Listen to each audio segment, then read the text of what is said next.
Alrighty guys, and welcome back. Today we're going to be spawning in, and as you can see I spawn with none of my teammates, no offerings have been played. It's one of those situations where we're going to be far away from the killer, hopefully at the start of the trial, and so are my teammates. The issue here is if this is a prep-based killer, we're going to have to be very cautious about our movement.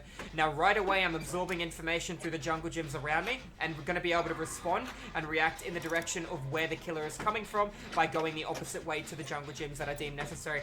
Crow was disturbed, so I was focusing to my left. I saw a Kate. Therefore, I know where one of my teammates are. Everybody else is Maya. Keeping in mind, a disturbed Crow will respawn 15 seconds after it has been despawned. As you can see just there, the Crow spawning back in. I haven't really heard a heartbeat. A totem has been destroyed. The generator is more than halfway done. Looking at the bottom right-hand side of the screen, you're also going to notice that one of my teammates has open-handed, and nobody on my team has access to Decisive Strike. He just took a hit and then another hit almost straight away. My guess is we're going to be versing a Huntress or somebody that can follow up on a hit very quick without making a sound notification across the board. That is going to be a Hag. Now that is both a beauty and a curse. She might have saved the best for last. She might have Sloppy Butcher. That is a double prep under the hook, and we can see that. Our instant reaction would be go to two different generators while this guy does a gen and goes for the save. If she wants to play around the hook, let's make sure we get maximum value for it. We've got one generator here. We're going to have a generator in the middle of the map too. He's going to complete that one. I'm going to come up here and try and work on this one before I even risk going in for the save. I won't get the gen done in time. It'll take him 60 seconds to hit struggle. It'll take me 80 seconds to do a gen. I will get this gen done a pretty decent amount. I don't know why this teammate is running in. The best play they could do would be apply pressure towards the generator there. Doing the generator I'm doing now will lead away from a 3-gen strat. She should set off all this shit and then just keep running, and I'll come in for the save. That was a very interesting play, and that was greedy as hell. I can't walk around in time.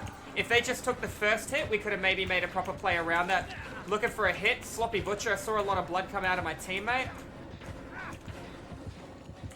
Now, I know that she's not going to look behind her when she's prepping on the ground. She's going to do that. I'm going to do that and save him straight away. Run through him. Unfortunately, he didn't take the hit. Therefore, I will suffer from Sloppy Butcher now as well.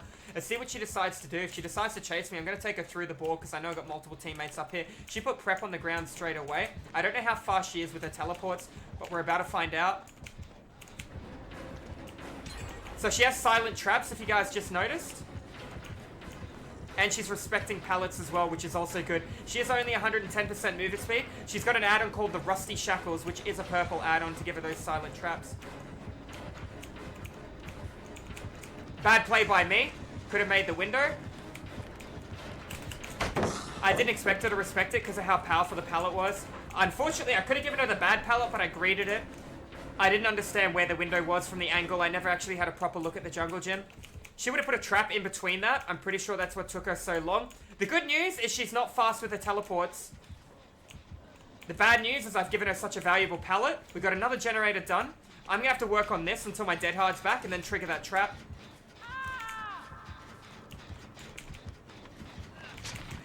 She got Corrupt Intervention. That's good to know. She doesn't have Surge, though. Surge will really help her with stability on her objectives. If she has Pop, I don't think it's going to entwine well with the build. Knowing how good her add-ons are is also good for us to know. We got Mass Split Pressure as well, which is going to help us out. She's putting a lot of prep down on the ground there. Had to outweigh Corrupt Intervention. Teammates getting bullied off their gen. I will come in and attempt to save this person, but I do need to think about myself right now and applying pressure to this gen. If I am going to trade with them, that would be okay because it will be my first hook. But I do have two full health teammates, so realistically, they should be looking at going for this save. So what do we know? We know she's got Thrilling Tremor. We know that she has some form of regression. We don't know that, but we're going under the assumption she does. She has Rusty Shackles, and her other add-on is MIA. Take a little bit of distance here. Teleport it back. Going to take a hit in the back here. Waiting for the grab animation. He has to, both of them coming in, they can both make the play for this. One of them will actually do the, there you go. Killer will get mass Sloppy Butcher pressure right now. No, they will not. They took the farm hit, which is also good. This just goes to show you how important a perk called Borrowed Time is in Dead by Daylight.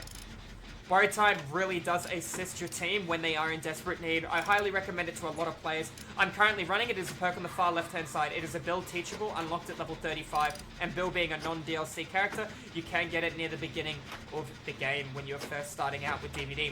Everybody's injured. Multiple gens were being worked on. I'm going to complete mine and I'm going to run in for that one. I know she put a little bit of prep on the left-hand side, but I don't think she prepped too much under the hook based on the fact all those traps were triggered.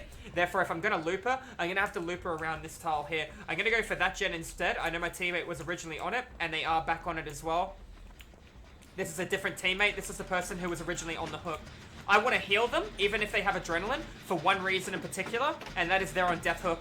I'm not on death hook. No one else is on death hook, but keeping this survivor alive, never mind, will be very important. Getting that other generator done is going to hurt the killer a lot.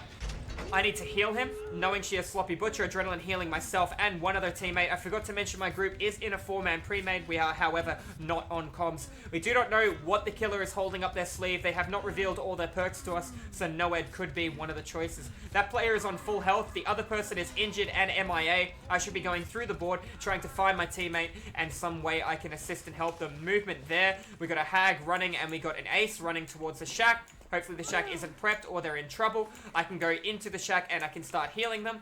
There is no play this direction here. Alright, there is no proper play. He's going to be utilizing the pallet. I'll just heal you, dude. Oh, never mind. You want to go to your right. Alright, now I didn't make a hit. Unfortunately, I did body block a little bit. He's going to go wide left. I'm going to go right, and I'm going to try and cut him off. Hopefully didn't trigger a trap in front of... No, he didn't. Oh, yes, he did. Does he have a pallet? He does have a pallet. Killer respected the pallet. Big mistake. They needed to instantly go around rather than respect. We're going to take a little hit there. I believe the killer knows it is a lost clause and giving us a little cheeky nod at the end. Anyways, guys, GG's well played. If you're watching this informative educational survivor game over at YouTube, make sure you slap that subscribe button. I do educational DVD killer content 5 days a week over at Twitch, as well as survivor content, which you guys are currently watching. If you think you know everything about DVD, you can help me teach the people that don't. Anyways, guys, thank you all for watching yet again. Stay safe, and I'll see you in the fog in the next trial.